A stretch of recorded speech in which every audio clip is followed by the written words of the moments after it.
আল্লামা সাইদি তুমি মরনি, শহীদ হয়েছ তুমি এটাই জানি। ঠিক না?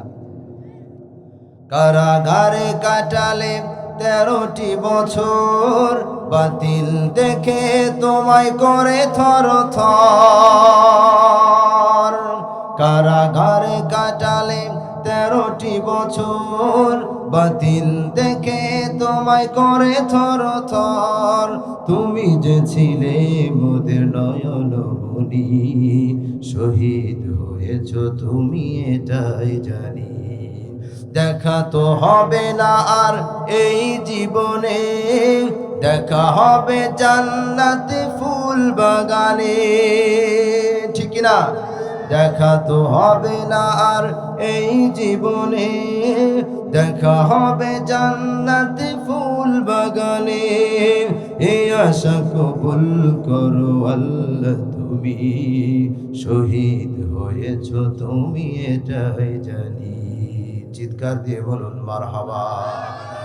আল্লাহ তাআলা রসুল তিনি মক্কায় যখন দাওয়াত দিয়েছিলেন, কোরআনের দাওয়াত, তখন আবু জাহেলের চেলাপেলা তারা কিন্তু এটা মেনে নিতে পারে নাই। ঠিক না?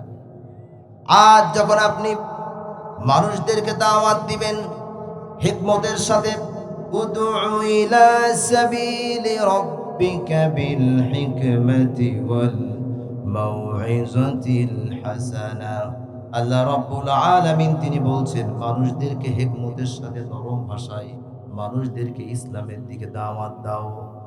আর পৃথিবীতে কোরআনের দাওয়াত, ইসলামের দাওয়াত, আল্লাহর দিকে মানুষদেরকে আহ্বান বা দাওয়াত, এর চাইতে উত্তম কাজ আর পৃথিবীতে কোনো কিছু নাই। আল্লাহ রাব্বুল আলামিন তিনি বলছেন, ওয়ামান আহসানু কওলাম মিম্মান দাআ ইলাল্লাহি ওয়া আমিলা সালিহান ওয়া ক্বালা ইন্নানি মিনাল মুসলিমিন। ওই ব্যক্তির চাইতে উত্তম আর কে হতে পারে যে মানুষদেরকে আল্লাহর দিকে আহ্বান করে। আল্লাহর দিকে মানুষদেরকে আহ্বান করবেন, এক শ্রেণীর মানুষ আপনাকে ভালোবাসবে, আরেকটি গ্রুপ আপনার বিরুদ্ধে উঠে পড়ে লাগবে। ঠিক না? এর দৃষ্টান্ত হলো কোরআনের পাখি আল্লামা দেলোয়ার হোসেন সাইদি সাহেব। ঠিক না? দীর্ঘ 1 বছর 2 বছর নয়, 50টি বছর নিজের জীবনের সময় কোরআনের জন্য ব্যয় করেছেন। শুধু বাংলাদেশ নয়, তামাম পৃথিবীতে প্রায় 50টি দেশে কোরআনের দাওয়াত দিয়েছেন, কোরআনের কথা বলেছেন, মানুষদেরকে আল্লাহ রাব্বুল আলামিনের দিকে আহ্বান করেছেন। বাংলাদেশের এক শ্রেণীর মানুষ এটাকে ভালোভাবে নিয়েছে, পজিটিভলি নিয়েছে। আবার আরেকটি গ্রুপ, স্বৈরাচারের গ্রুপ, তারা কিন্তু এটা বরদাস্ত করতে পারে নাই। স্বৈরাচার কি করল?